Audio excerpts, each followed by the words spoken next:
Good evening to you. It is Sunday, February 18th at 6:46 p.m. I'm late. I'm way late. I know some of you guys pay good subscription fees to get post games from your fellows at Boiled Sports, and I apologize to those who are paying such a monthly due. But I'll be real honest. Why it happened was my father-in-law turned 75 today. My wife scheduled lunch, and it was a worthy cause, and it's probably better that I didn't watch the game live, but I did watch it eventually. Got to watch a little bit of the score while ruining my dessert. And I'm going to talk about that. I appreciate anyone who wants to tune in live at this point, especially since it's so late. But also, following a loss, they're always a little bit tougher. But I've committed to you to do post game, so here I am doing post game, and I'm going to talk about my observations, and I'm going to talk about what happened statistically. I have not watched post game comments from the coaches or players yet. I have not watched any of the other games, or any of the other shows that react, so I don't know what they have to say. Maybe I'll do a reaction piece on that. I don't know. Depends on how I'm struck. But first, before I want to do that, I want to thank our good friends at AJ's. Head over to AJ's when you're on campus. Purdue will play Rutgers at home this week. And when you're on campus, you're going to root on your Boilers. Head towards the fire station. AJ's on Vine, burgers, beef, and beer. And I've done this year where I've been so hot about a loss, and they haven't lost a lot, obviously, but that I didn't even mention the sponsors. But I'm not that angry right now because it's been hours and hours since the game. So, like I said, maybe it's a better thing to watch it somewhat cooler and calmer. I generally do not do that, though. Watching the game late, that's not my way, but circumstances delegated me to do something different. Also, if you need a comfortable sweatshirt or t-shirt, you can't have this one. This is members only gear at the Boiled Sports Country Club. But in case you need a sweatshirt or a t-shirt, head over to homefieldapparel.com. Enter Boiled23, you get 15% off your first order. And then they have another code, and I don't know what it is. Like I said, check our Twitter feed if you want to dig a little bit, or Home Field's Twitter feed. I think it's 20% off still. With their code, you should do that. If you had something in the cart and you haven't done it, haven't pulled the trigger, go ahead and do it. A lot of good stuff there. Soft stuff, comfy stuff, good designs. Home Field Apparel. Okay, so here's what my first observation. Number one, you saw my cover art.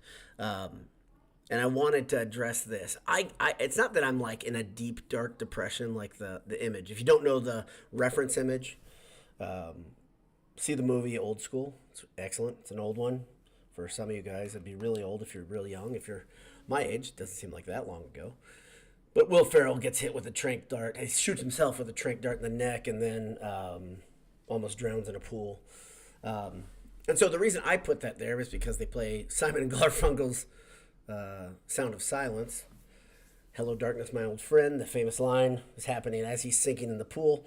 And the reason I do that is not because I feel like I'm not in a deep, dark place after this game. Obviously, you can see the way I'm acting. But what I'm bothered by, or what I'm thinking about, is that I said, let's see how this team does in February, in the second week of February specifically, because that's when the wheels came off last year. In case you're wondering what I mean by the wheels coming off, you want your memory to be jogged. Purdue lost, I think, 3 of 4 at exactly this time last year. I think it was IU, Northwestern, and Maryland. If I'm remembering correctly, it was IU. Was IU on the road then? It doesn't matter. But 2 of those 3, I know, Northwestern and Maryland, I said those are kind of mediocre teams. Maryland, by record, much better than this Ohio State team. And Maryland did not have their coach fired in the middle of the season last year. Ohio State, though, 11 losses. Had their coach fired early this week. They played some inspired basketball. And if you're not, I said this to my wife, if you remove the records off the screen, so let's pretend for a second a time machine dropped us right into today from last year and dropped you right in, you're watching the Purdue-Ohio State game live, and you can't see the records, can't see the rankings.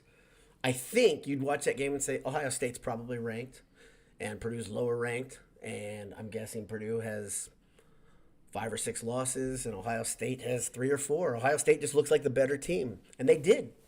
That's the kind of the weird, the place I landed on that. I tried to watch that game completely without my heavy biases. I just think Ohio State looked like a better team, and guess what? Minnesota looked like a better team in the first half of the last game.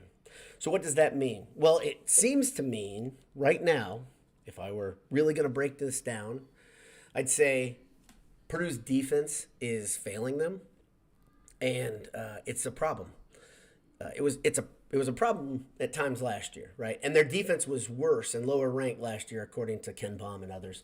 Purdue's defense is a bit better. It's not great, but it's better. Their defense efficiency is better. But man, there's some guys that are struggling on this team. And the other thing, how about this one? So if you want to look at a bunch of factors, if you want to get really analytical, and I'm going to try, the biggest thing I want to try not to do is just completely throw guys under the bus, because I don't like doing that ever, okay? But we've seen 3 of Lawyer's and 3 of Jones's. Well, Jones played a pretty good second half. Second half, pardon me. Second half was pretty solid. His first half was interesting. He hits the opening shot in the early seconds of that game. Purdue up 3-0. Then he doesn't score again for 19 and a half minutes. And he shot 7 times. He went 1 for 7 in the first half. And Lawyer, conversely, went 1 for 7 in the first half. And I think Lawyer ends the game going 1 for 7. I can look at that. But you now have had 3 games in a row where Lawyer and Jones have both struggled, if not completely, but absolutely during the game.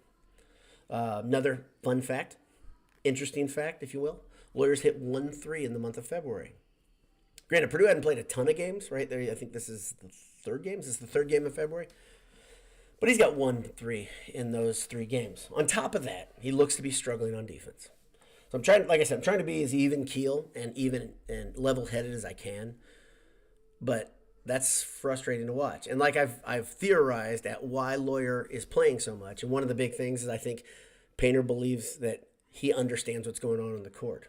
I think Painter trusts Lawyer's ability to think the game. The problem is his ability to play the game right now is not what it should be for a guy with as many games as a starter as he's had.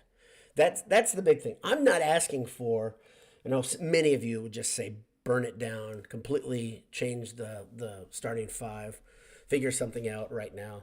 I don't think that's the right answer. I do think it might be a right answer now, since 2 straight games, Purdue looks like it's not just these 2 games though. There's been some struggles in the last 5, I'd say. They haven't lost all of them, right? But part of it is teams really are desperate to get things done at this time of year. Ohio State's not in the position where they're going to scramble and make an NCAA tournament. But teams like Minnesota really need wins to get in the tournament. Michigan and Rutgers aren't going to make the dance.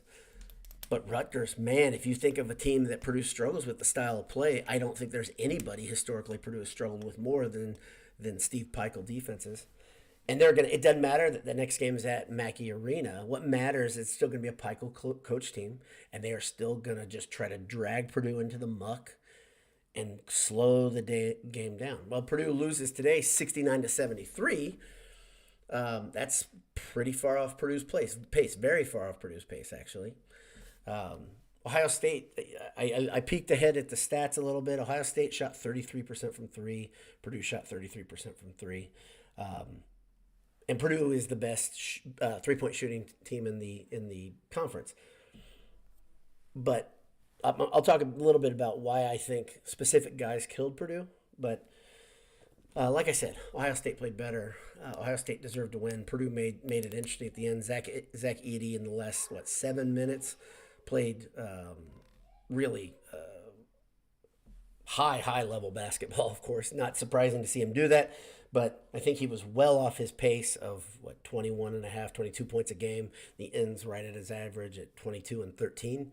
He passed Joe Barry Carroll. He's now the all-time leading rebounder. That's noteworthy. It's great. I would have liked to have seen it at home in a win, but he needed 20 boards to do that in the last game. So let me just reiterate that it's not the end of the world, dependent upon what your perspective is of Purdue basketball. But it absolutely feels like some of the problems that were happening last year in February are happening again. Specifically, guards looking like they've hit a wall, or a guard looking like he's hit a wall.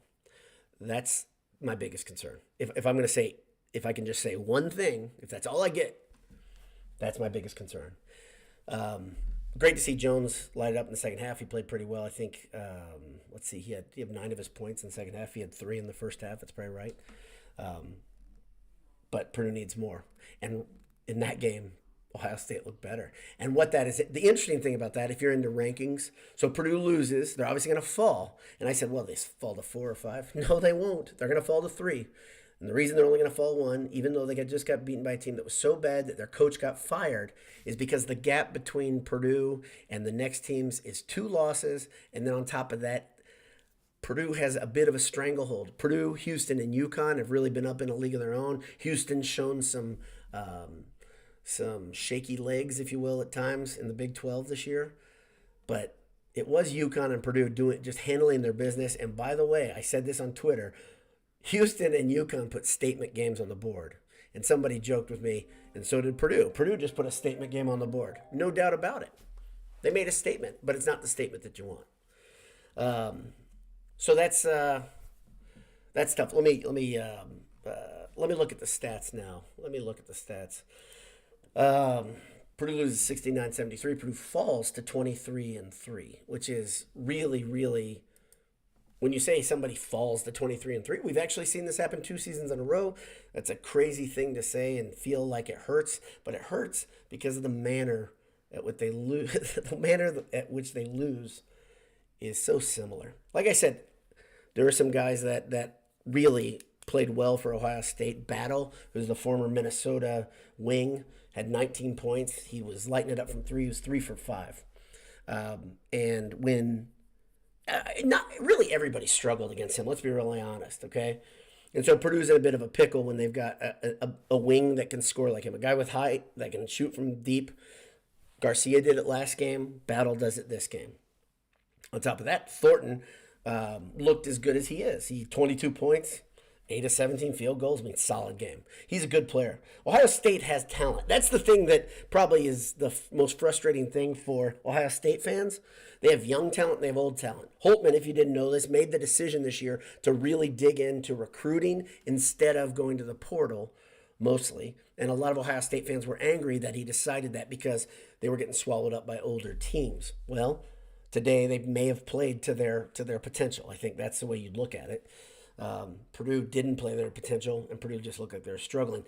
Gillis came off the bench, didn't play the game that I think many of you thought he would. Just 2 points in 16 minutes. Ethan Morton's defense is obviously the thing that keeps him in the lineup because he's a solid defender. I mean, nobody could stop Battle when he got hot in the second half. But Morton, he plays 19 minutes. He doesn't shoot. Colvin plays 4 minutes. He doesn't shoot. Gillis plays 16 minutes. He shoots the ball 3 times.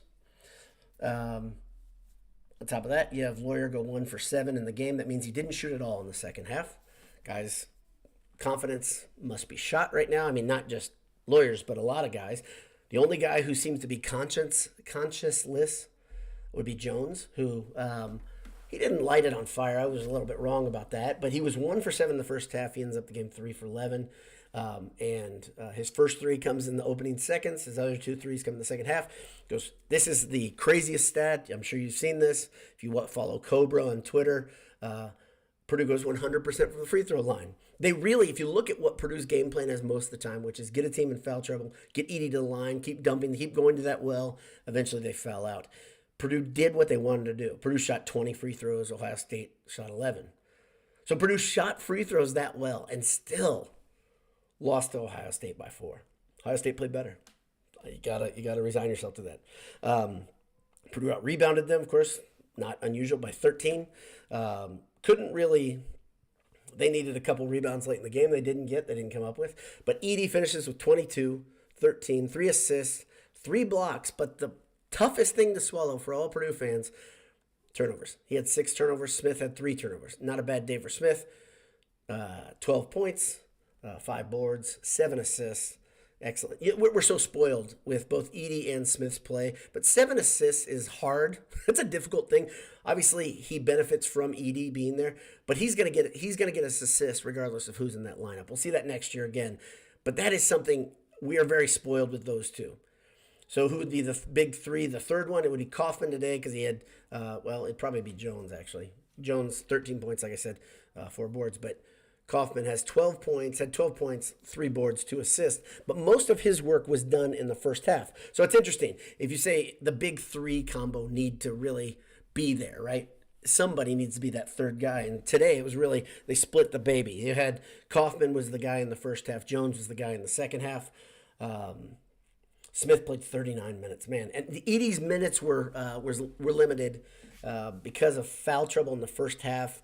I'd say one of those fouls looked legit. The other one was Zed Key fishing for a foul, and he got the call. The amount of contact and the way that was drawn. Anyway, if you're frustrated with the officials, if you think the officials were the difference maker in this game, again, I will say you need to watch more college basketball because the officials do what officials do. You can't let the game be that close on the road. You can't let it be within striking distance because you're going to lose that game almost every time as a road dog. Not a road dog, a road team. Purdue was favored in this game. Ohio State improves to 15-11. Purdue's 23-3. Okay, let's look at your comments. I appreciate everybody being here. Let's see. Ted Berkey says that was not fun. No, it wasn't fun. It's okay. Not every game's going to be fun. And we've had a lot of fun days this year. I think that's the other thing. Let's be real honest with ourselves. Let's see. Jeff says, why is Lawyer playing? See, he's going to play. I think the question is, let's see. How many minutes was that? Let me look at that. So Lawyer played 25 minutes. So, by the way, that's reduced minutes. And I think if you look at anything, who took those minutes? Morton took the minutes. Am I getting that right? Yeah, 25 minutes. That's reduced minutes. That's reduced minutes. But I'm not saying go to the point where the guy shouldn't play at all. I think what you do is you should start. I mean, the guys at Sleepers talked about this, drop some plays for him. The problem that Lawyer has is he's not shooting the ball great. It looks to me like a guy who's fatigued. When you're shooting 1 for 7 in a game and you're a shooter, that means generally your legs are a problem. Purdue's had decent breaks. The last 2 gaps, right? Before the Minnesota game, they had a nice gap. For the IU game, they had a nice gap. This was more of a standard, 3 day. T-Rex says the game felt like the last 2 years type of losses, just kind of knew from the get-go. Purdue started off well. They were up 8-0. So I don't know if you knew from the get-go. I don't know if any of us knew from the get-go. So it's tough. It's tough to watch what feels to be like a similar problem, but I don't think there's any reason to, if you're a Purdue fan and you're here on a Sunday night, long after the game's over, stay in the fight. Stay in the fight. Your outlook might not be as good as it was coming into this game, but let's see what happens the next few games. Enjoy it for what it is, if nothing else. I mean, Purdue is a top 3 team in the nation. They're going to be top 3 tomorrow again. I don't know. I don't know what to say other than I'm not going to wish it away at this point, just because I really like to see Edie do some things still. So, and I'd like to see this team galvanize themselves. I'd like to see them gel even a bit more.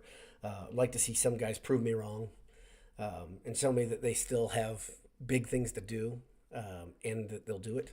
I'd also like to see Painter go away from some of his tendencies. We had a discussion, the Boiled Sports discussion. We talked about Painter's tendencies from a substitution standpoint. He kind of gets locked in after January.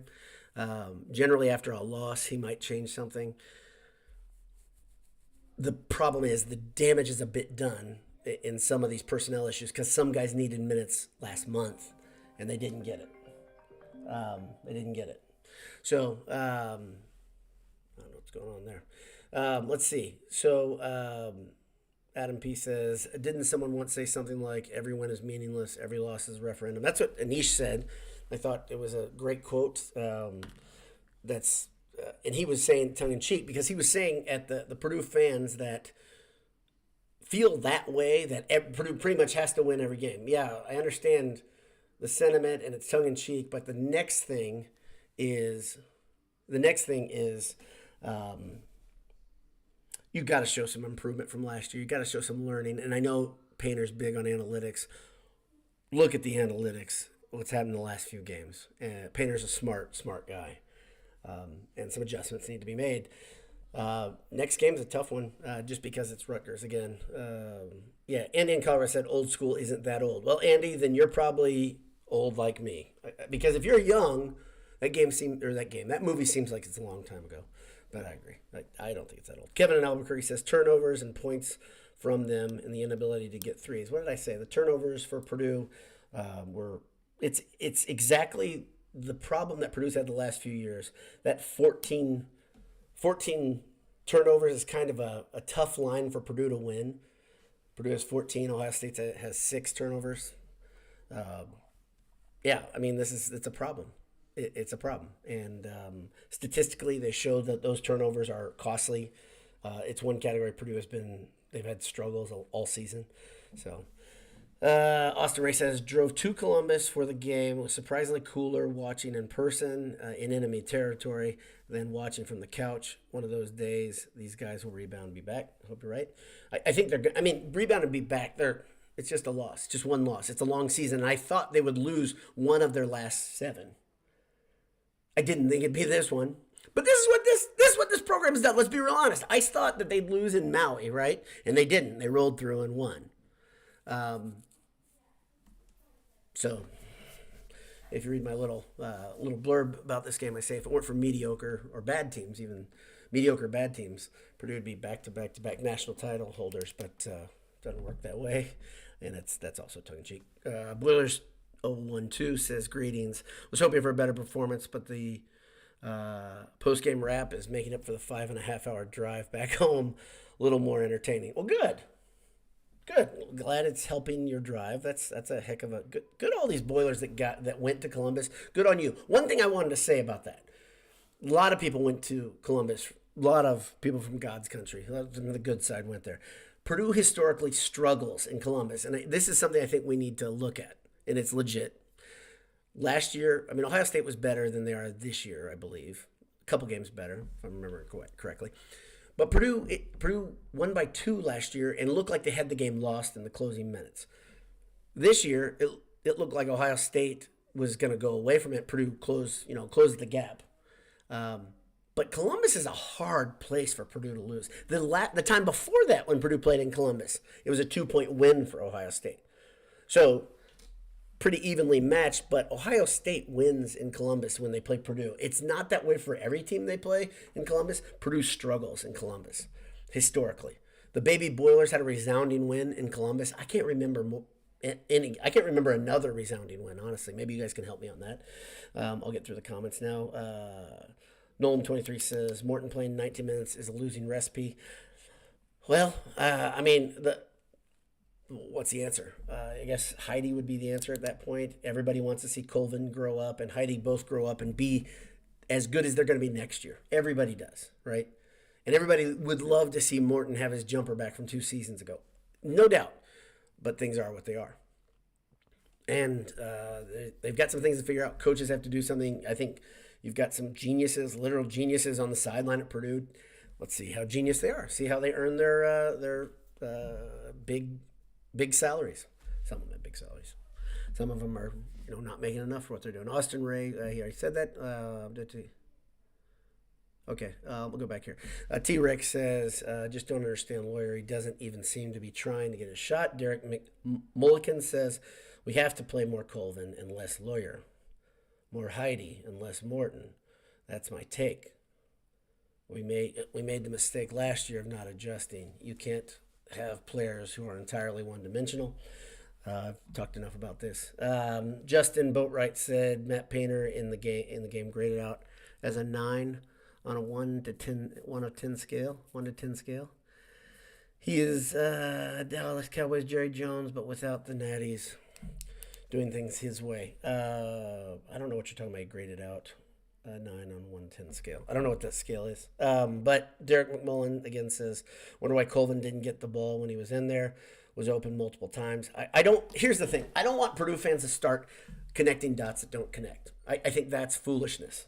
So when we start saying things like, not just you, when people start doing things like that, I think it's a fool's game. We just don't know everything.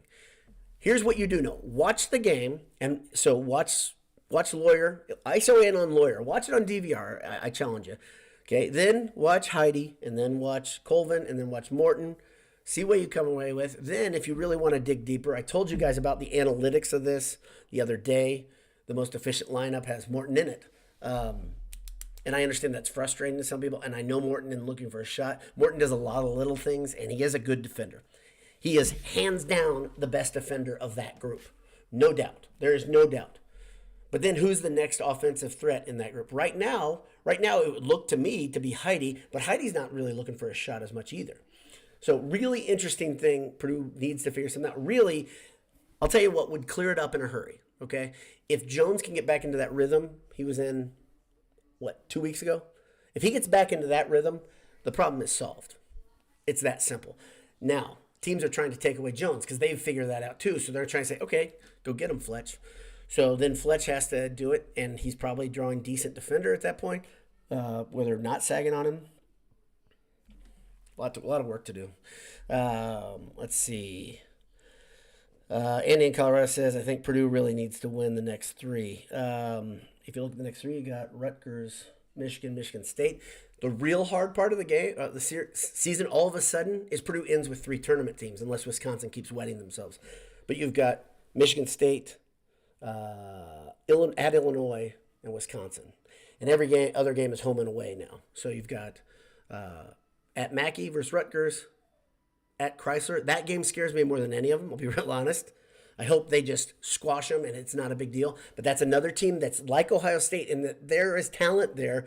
And I think McDermott's playing in that game, I believe. Is that his name? McDaniel? Doug? Whatever his name is. So they're a different team when he's in the lineup. Derek Mulligan says, I'm okay with the loss. 100% quad 1 road loss, whatever. But we have to learn and adjust. I'm not okay with this loss. So you and I are different. And the reason I'm not okay with this loss is because that's a bad team. I don't care about them getting their special interim coach. I don't care about it. I really don't. I think they just played better than Purdue. Purdue was not good on defense. Purdue, again, mentally didn't look like the hunted. So I'm not okay with the loss. So I'm glad you've come to peace with it. I hope I come to peace with some of these losses. Tripod says Ohio State guys were playing for their jobs today. Yeah, sure. They're solid players. A lot of people said, Sleeper said that they're putting their tryout in for the transfer portal. I don't care. A team like that, you break their spirit early by playing like you're capable of playing. Instead, Purdue played one of their worst games this season. Probably their worst game this season.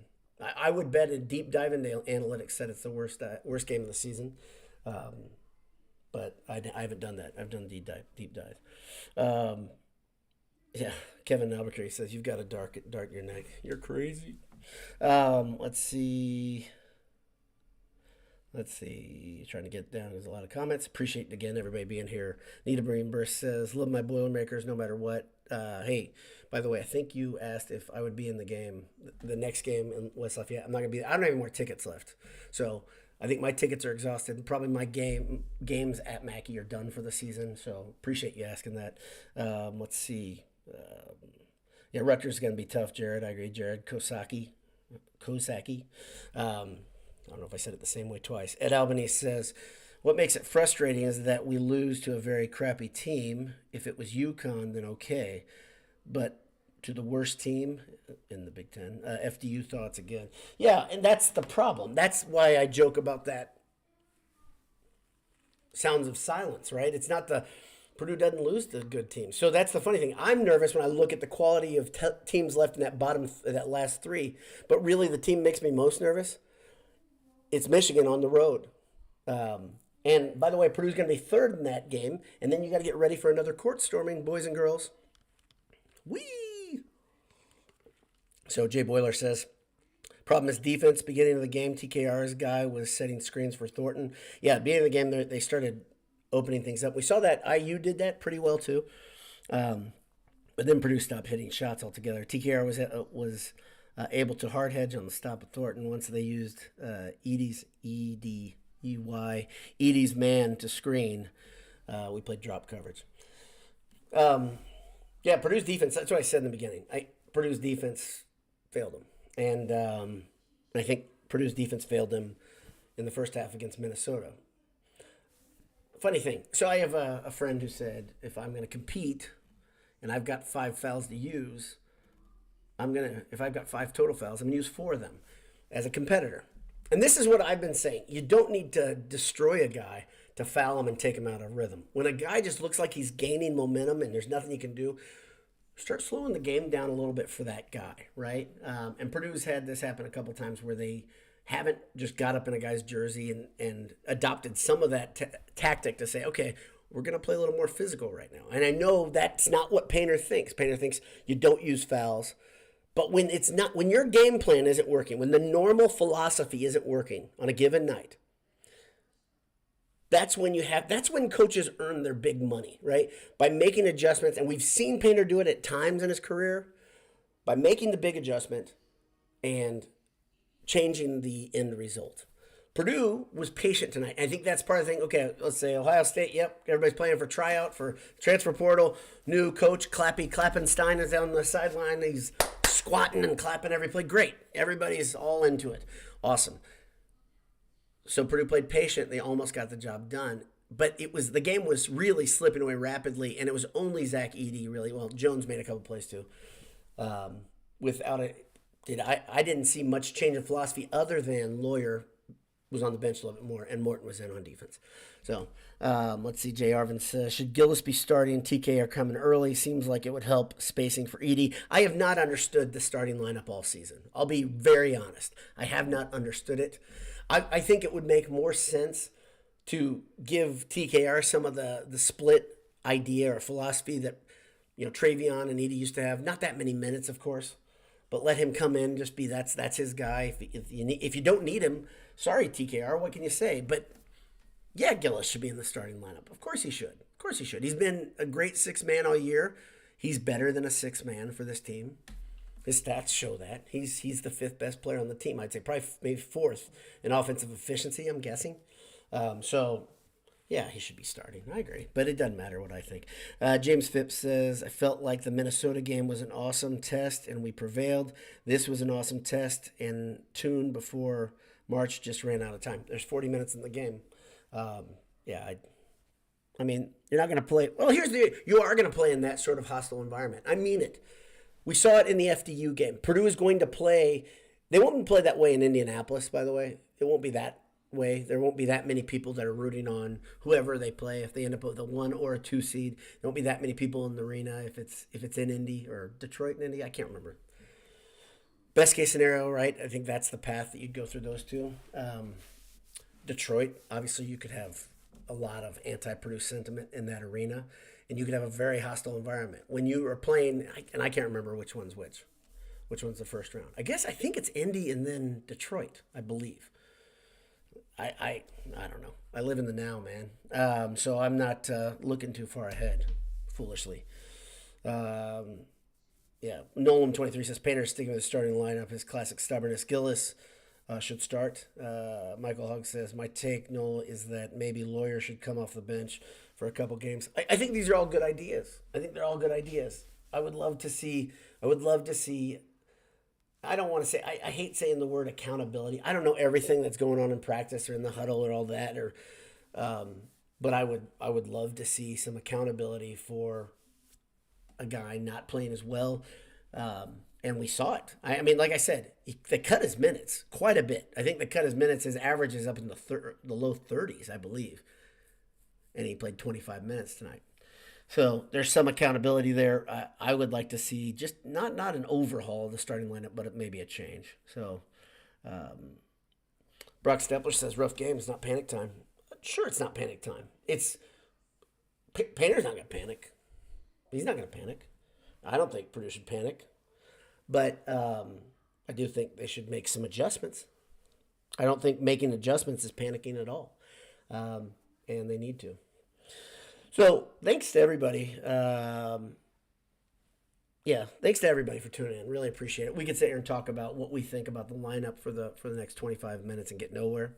And I don't think it does any good. But obviously, just like you, I want to see some improvement. And after a game like that, you want to see Purdue play like a team that's one of the best teams in America. They did not play that well in the second half. So here, Minnesota game. So you've got, what would you say? Tell me if you agree. And I think it's accurate. I would say 3 out of 4 halves Purdue has been beaten. I know they weren't, were they? Yeah, they won on the scoreboard today in the second half. Ohio State, though, did absolutely enough to keep them at arm's length. And Ohio State made plays down the stretch, right? Every time it looked like Purdue was going to jump, they couldn't get it done. So Ohio State, Minnesota, those are games Purdue needs to learn from. So I'd love to see things get better. Judith Johnson, I'm late. Judith Johnson, thank you for commenting. Thank you for being here. I'm not going to read that. Somebody, Mussolini, I'm not reading that. I don't agree with that sentiment that you say. I don't agree with that. And it's not over. So I'm not going to read the complete comment, though. But thanks again for everybody for tuning in. Have a great evening. Don't let this ruin everything else. Don't be like I was earlier in the afternoon and be upset. Doesn't do you any good. This one isn't in your control. So God bless you. Hammer down. Talk to you soon. Rutgers is up next. We'll see you.